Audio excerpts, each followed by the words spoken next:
শুরু, চলবে বিকেল 4:30 পর্যন্ত। এক ব্যতিক্রমী ভোট কেন্দ্র নিয়ে অনেকেই আগ্রহ দেখাচ্ছেন। সবচেয়ে বেশি ভোটারের আসনে তৃতীয় লিঙ্গের ভোটার 1232 জন। ভোট গ্রহণ চলাকালে 4 ধাপে ভোটের শতকরা হার পাঠাতে ইসির নির্দেশ। খুলনা বিভাগে লড়ছেন 7 নারী। দর্শক, জাতীয় সংসদ নির্বাচন ও গণভোট উপলক্ষে গ্রামের কাগজের বিশেষ আয়োজন ভোট আপডেটে আপনাকে স্বাগত জানাচ্ছি। আমি প্রত্যাশা আক্তার নিশা। শুনছিলেন প্রধান শিরোনাম। এবার চলুন যাওয়া যাক মূল আয়োজনে। সকাল 7:30টায় শুরু হয়েছে ত্রয়োদশ জাতীয় সংসদ নির্বাচনে ভোট গ্রহণ। একই সঙ্গে চলছে জুলাই জাতীয় সনদের সংবিধান সম্পর্কিত সংস্কার প্রস্তাবগুলো বাস্তবায়নে গণভোট।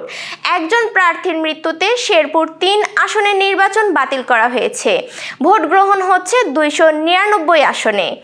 ভোটাররা 2টি ব্যালট পেপারে ভোট দিচ্ছেন। একটি সংসদ সদস্য নির্বাচনের সাদা ব্যালট আর গোলাপি গণভোটের। নির্বাচনে অংশ নিচ্ছে 50টি দল। ইসির দেওয়া তথ্য অনুযায়ী এবারের নির্বাচনে 299 আসনে মোট প্রার্থী আছেন 2028 জন। এর মধ্যে 50টি রাজনৈতিক দলের প্রার্থী 1755 জন, স্বতন্ত্র প্রার্থী 273 জন, মোট নারী প্রার্থী আছেন 81 জন। মোট ভোটার 12,17,11,793 জন। এর মধ্যে পুরুষ 6,48,25,361 জন, নারী 6,28,85,200 জন আর হিজড়া পরিচয়ে ভোটার আছেন 1,232 জন।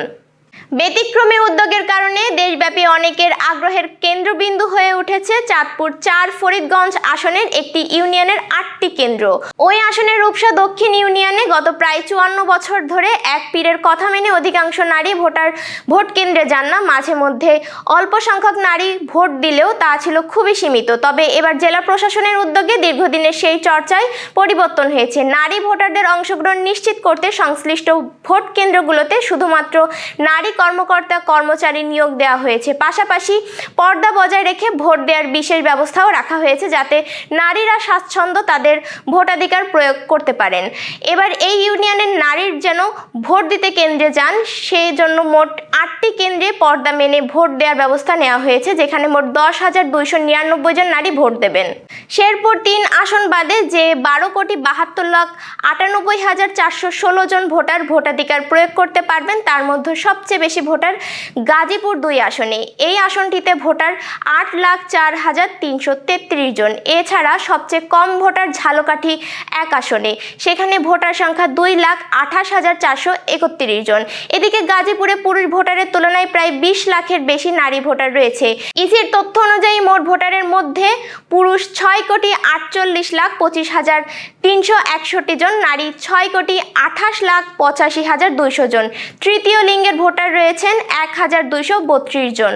সংসদ নির্বাচন ও গণভোট উপলক্ষে ভোট গ্রহণ চলাকালীন 4 ধাপে প্রদত্ত ভোটের সংখ্যা শতকরা হার পাঠাতে সব রিটার্নিং কর্মকর্তা ও সহকারী রিটার্নিং কর্মকর্তাকে নির্দেশ দিয়েছে নির্বাচন কমিশন। চিঠিতে বলা হয়েছে, ভোট গ্রহণ চলাকালীন ভোট কেন্দ্র হতে নির্দিষ্ট সময় অন্তর সারাদিনে মোট 4 বার সকাল 10টা, দুপুর 12টা, দুপুর 2টা এবং সর্বশেষ ভোট গ্রহণ শেষে প্রিজাইডিং অফিসারের নিকট হতে প্রদত্ত ভোটের সংখ্যা প্রতিটি আসন হতে সংগ্রহ করার জন্য নির্বাচন কমিশন সিদ্ধান্ত প্রদান করেছে।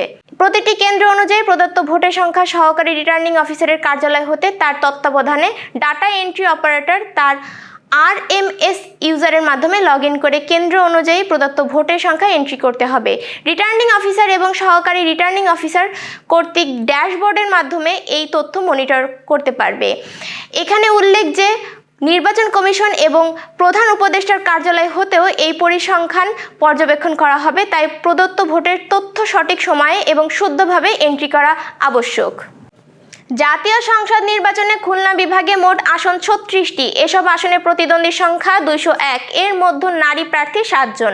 নির্বাচন কমিশনের তথ্য ভাণ্ডার ও ওয়েবসাইটের তথ্য অনুযায়ী নিবন্ধিত রাজনৈতিক দলের মধ্যে বিএনপি 1 জন, জাতীয় পার্টি 2 জন, গণফোরাম 1 জন, বাসদ 1 জন এবং বাংলাদেশ রিপাবলিক পার্টি 1 জন নারীকে মনোনয়ন দিলেও অন্য কোনো দলের নারী প্রার্থী নেই। তবে স্বতন্ত্র প্রার্থী হয়েছেন 1 জন। নির্বাচনে বাগেরহাট, সাতক্ষীরা, মেহেরপুর, চুয়াডাঙ্গা, নড়াইল জেলার সংসদীয় আসনগুলোতে কোনো নারী প্রার্থী নেই। নারী প্রার্থী হয়েছেন ঝিনাইদহে 2 জন, যশোরে 1 জন, মাগুরায় 1 জন, খুলনায় 1 জন, নড়াইলে 1 জন এবং কুষ্টিয়ায় 1 জন। যশোর জেলার 6টি আসনে 36 জন প্রার্থীর মধ্যে যশোর 2 আসনে বিএনপি মনোনীত একমাত্র নারী প্রার্থী সাবিরা সুলতানা। ঝিনাইদহের 4টি আসনের 20টি প্রার্থীর বিপরীতে নারী প্রার্থী 2 জন। এর মধ্যে জাতীয় পার্টির মনিকা আলম ঝিনাইদহ 1 আসন ও গণফোরামের খনিয়া খানম ঝিনাইদহ 4 আসনের প্রার্থী। মাগুরার 2টি আসনে মোট প্রার্থী 11 জন, এর মধ্যে একমাত্র নারী প্রার্থী বাসদের শম্পা বসু।